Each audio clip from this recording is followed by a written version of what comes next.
Welcome back to the Podmen, the wrestling podcast we bring you each and every week on the Dynamo Podcast Network. Head over to YouTube, smash that subscribe and bell notification button. If you'd like to contact the show, we are on Facebook, the Podmen. We're on Twitter at TPodmen.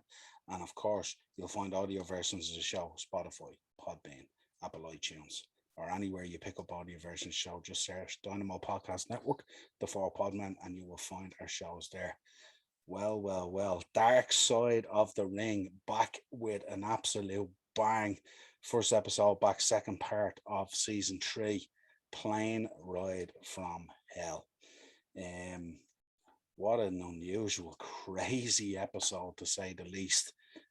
Where to begin with this, I do not know. I was gonna do it's kind of we do these reviews of these Dark Side of the Rings and they're really, really tough. I mean, at this stage, I'm sure you've noticed the Podmen today is not the Podmen on solo. I thought I'd take time out to think about this episode and gather my thoughts. So this is not really a review; it's more kind of an observation. Because I found throughout the whole episode there was more questions raised than answers. And I think it's very hard to do a review in that situation. So this is more of an observation, really, bit of background too for those people who don't know what the Plane Ride from Hell was. Obviously, this is on the back of WWE, absolutely massive at the time in 2001. The takeover of WCW has happened, so they basically have a monopoly in the market. Huge successful European tour where they make truckloads of money because huge attendances and stuff like that. And then it culminated with the insurrection in the UK. And after that, then a plane was chartered, a private plane, to bring the talent and the company back home. And subsequently, this chartered plane was delayed on the tarmac for 7 hours, which I find really, really unusual to have a 7-hour delay where people stay on a plane that length of time. But it happened anyway. And what happened was copious amounts and trolley loads of spirits and liquor and beer and whatever else was on it was brought to the plane, culminating in most of these guys getting absolutely plastered, to the point where I think Terry Runnels describes it as basically like a varsity club when these guys get together and they're sort of stuck in the one position with copious amounts of alcohol and all sorts of shenanigans begins.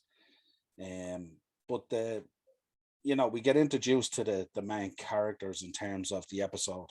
They were being interviewed, and you have RVD, Jim Ross, just incredible, Terry Runnels, and Mike Chioda, the referee, who was with the company for nearly 35 years. And what came through on these guys is they all had a kind of a slightly different agenda, and it didn't come together. It was like you were looking at 4 or 5 different episodes being clipped into one when these guys were being asked their opinion on stuff, if you like. So it was hard to follow it.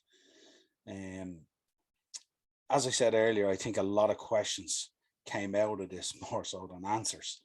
On numerous occasions on the episode, it was mentioned that Vince was on the flight. But after the episode, Jonathan Coachman, I think it was, who said that he was on the flight and Vince wasn't on the flight categorically. But a number of people said he was on the flight.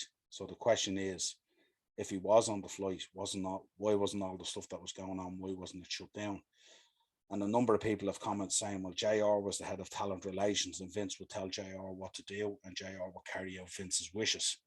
But I don't know, if you're flying at 30,000 feet in a plane with a load of guys, a lot of testosterone there, loaded to the gazilles with alcohol, I think maybe the gaffer needs to step up and take control of that. Assuming, again, he was on the plane. If not, well, then it's obvious where it happened. Then other things came out of it, like the two boys behind me, obviously, does talk that, they say that Kurt had gotten shaving cream and slapped it on Brock's head, and that these guys had a bit of history with hazing each other and stuff like that. And of course, Brock jumped up to take on Kurt when this happened. And the episode leads you down the road of believing that these two guys were rolling around this jet, smashing it up, that they were smashing each other off this exit door, and this exit door could pop out in the fuselage and all this kind of stuff. And it was a danger to people's lives at 30,000 feet. And most people who've flown or know anything about airplanes know you're not going to pop out an exit door, and certainly not that easy. And when JR was asked about his comment on it, he says these were two guys rolling around, basically play fighting with a bit of amateur wrestling or whatever it is. And this is what they used to get up to. So again, there's kind of like drama within the truth and what's true and what isn't. We're not too sure. The one thing that came across me, why first of all, how come all this amount of booze was allowed to come onto the flight, regardless of who was paying for it or controlling it, was kind of a strange one. The other one that was kind of strange to me was, you know, how was it allowed to unfold this way and escalate so quickly? Like you hear JR talking about the point where Goldust was having a breakdown and he was singing on the airplane's mic in relation to Terry Runnels, and yet JR came along and he was able to. Yeah, so as I was saying, I mean that was shut down pretty quickly by JR, where he approached Goldust and told him to sit down and go to sleep, and it happened. So then you start have to asking questions: why wasn't this happening? If he's head of talent relations, why weren't people being called to order? And basically being threatened with their jobs, basically, you know what I mean? Because they probably would have told the line, because at the end of the day, with WWE taking over WCW, there was nowhere else really for these guys to work. There wasn't this huge independent scene out there and all that kind of stuff. So it was kind of weird that certain elements of it were shut down, but other elements of it were allowed to fester and get out of control. So yeah, and then JR makes the comment, of course, if it had been Delta or American Airlines, the FBI would have been called, So like it was fairly serious. And he also makes the point in the episode that like if he never has to discuss it again, he'd be pretty happy, He doesn't want to be talking about what happened on this, The kind of main points that come through the episode, does the situation where we have Heidi Doyle and the Ric Flair incident, and the boys are talking about how Ric Flair, obviously used to get tanked on alcohol. It's the 30 for 30 on ESPN covered a lot of this, and like he take off all his clothes. The man is well endowed, and he would put on his robes and he'd be going up and down these planes and whatever it is, and he'd be swinging his stick around doing this helicopter maneuver. And this was part of the laugh, and it was part of the course of being with the boys on tour and all this kind of thing. And that he goes up, the story as it's told is he goes up to get a Coke in the kind of kitchenette catering area on the plane, and presses Heidi against a wall and forces her apparently to put her hands on his genitalia, and that's the sexual assault part of it. Now Ric Flair totally refutes this, but there has been a payout in relation to this situation with Heidi. So again, where do you lie on this? It's a weird one. I thought she came across reasonably credible. I've no reason to question her at all. But again, Ric Flair totally refused it, and he's threatening legal action, of course, against the makers of Darkside of the Ring, obviously, because he refused that this ever happened. But there's talk in the episode, of course, RVD says he pretty much seen it, and Goldust, Heidi alludes to the fact that Goldust came up and actually pulled Ric Flair away. So then it proceeds into the fact that Heidi was serving Scott Hall some breakfast, and that he woke up and pulled her into him and asked her to lick him or something like that, or wanted to lick her, and he pulled her shirt and all this kind of thing. So this lady was dealing with a lot of stuff on this plane that she wasn't used to. But the interesting dynamic on it that I thought was, earlier in the episode, they talk about how, these air hostesses, they came along for the ride, so to speak, in terms of they were partying with the guys and they were going to the shows and all this kind of stuff. But Heidi makes the point that she only went to one show in Germany, and then she spent most of her time in her hotel room, and she was enjoying the room service on the downtime because she had only just had a baby, so she was enjoying a bit of rest, if you like, So, I don't know, like, it's such a weird one, And then you look at Tommy Dreamer, of course, is on the episode, and Tommy comes across, and of course, he's kind of questioning the credibility of the victim Heidi, and he turns around and he makes the statement that, like, you know, if this is what happened, why didn't she go to the authorities? Why didn't she pursue it and stuff like that? And there's no real place for that. That's not the approach to take at all. Like the legitimacy of the victim is the legitimacy of the victim. You know what I mean? And I just thought it reflected on him in a really, really bad way. And we'll talk about the fallout from the episode later on. You know, then we talk about like there's a discussion about this whole hazing thing and that kind of thing that goes on. And we hear about Michael Hayes, where JBL was asleep on the plane. He had a cut on his forehead or something like that he had picked up at the Insurrection pay-per-view. And that Michael Hayes just comes down and absolutely lands one on him and opens up the cut again, to which JBL jumps up, slaps Michael Hayes across the face and basically knocks him out with the slap, basically. And while he's back in his seat, Michael Hayes, X-Pac goes up and cuts off his ponytail, and he's holding the ponytail up for the boys like a trophy and stuff like that. And the boys are probably cheering it and stuff like that.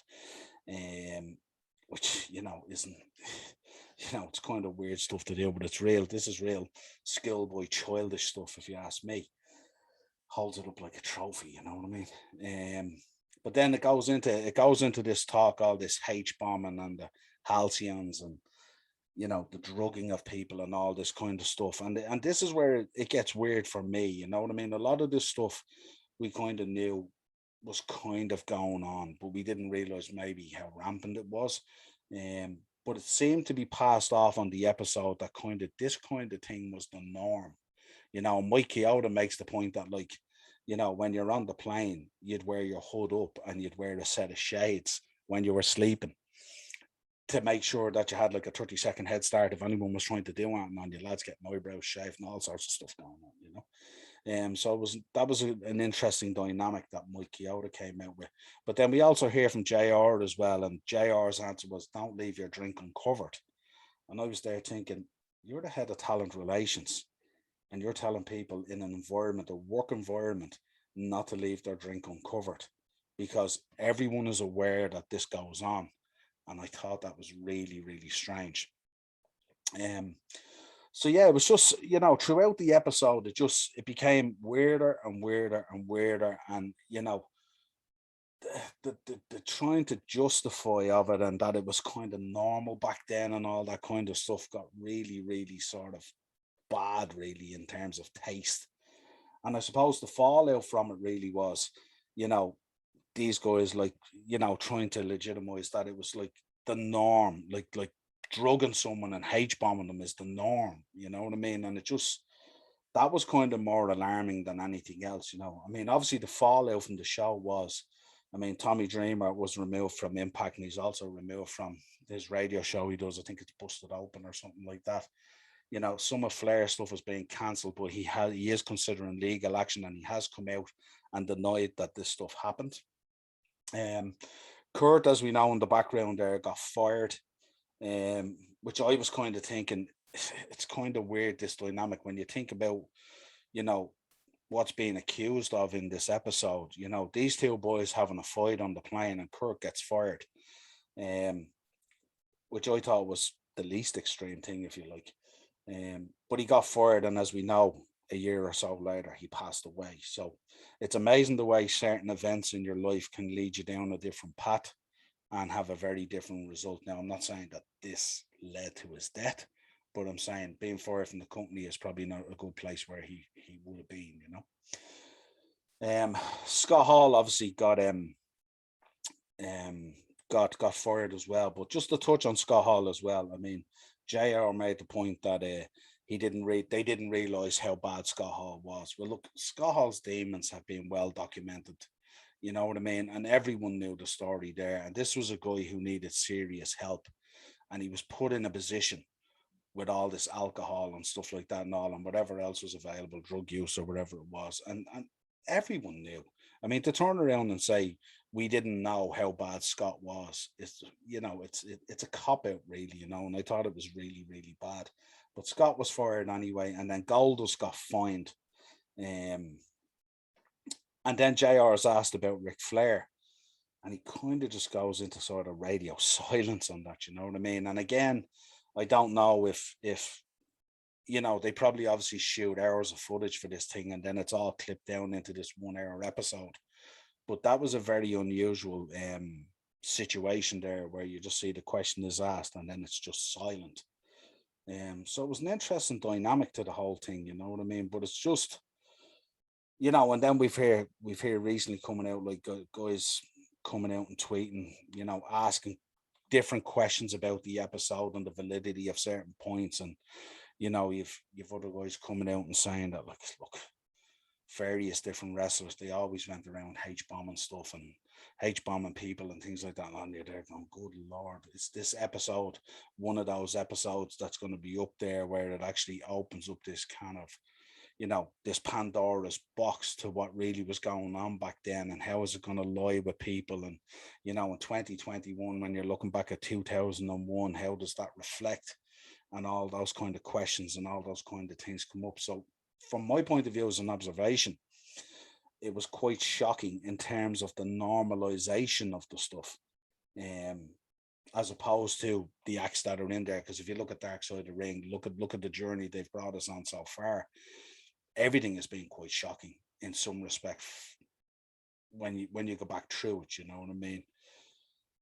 So yeah, we move on, and episode 2 will be out this week now, and I'm sure I'll drop a review on that as well. But in the meantime, it'll be interesting to see the developments and the fallout from the plane ride from hell. As I said, this has been started out probably as a review, but more of an observation. But a lot of questions still to be answered. But it's going to be interesting. And Dark Side of the Ring have certainly set the ball rolling with this one. So until next time, the 4Podmen on Facebook, Dynamo Podcast Network on YouTube, and at TPodmen on Twitter. You'll also find us over audio versions on Spotify. Till next time, this has been Niall. Thanks for tuning in.